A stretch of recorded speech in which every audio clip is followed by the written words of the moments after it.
দেখো আমি আর আমার হাজব্যান্ড কত নাড়ু বানাচ্ছি।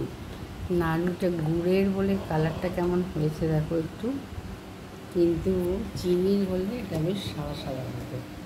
এক থালা আমার হাজব্যান্ডের বানানো হয়ে গেল, আর এক থালা আমি বানাচ্ছি, এখনও জায়গা আছে, এখনও এতটা আছে বানাতে, এখনও ওইখানে এতটা আছে বানাতে। আমার হাজব্যান্ড তুলছে কড়াইয়ের থেকে, আমি কিন্তু পুরো কড়াইটাকে নেড়ে করলাম, ঘেটে ওটা বানলাম, বানিয়ে এবার এইটার থেকে পাকিয়ে পাকিয়ে রাখছি। এখানে অলরেডি এক থালা কমপ্লিট হয়ে গেছে। এটা ঘিয়ের মধ্যে হাত দিচ্ছে, আমি ভালো বানাচ্ছি, আমার কতটা আছে। কড়াইটা হয়ে গেল, কড়াইটা জলে ভিজিয়ে রেখে দিতে হবে, আর আমি জলের মধ্যে হাত দিচ্ছি আর বানাচ্ছি। দেখো আমরা আজকে দুজনের সপ্তমী পালন করছি, কী সুন্দর।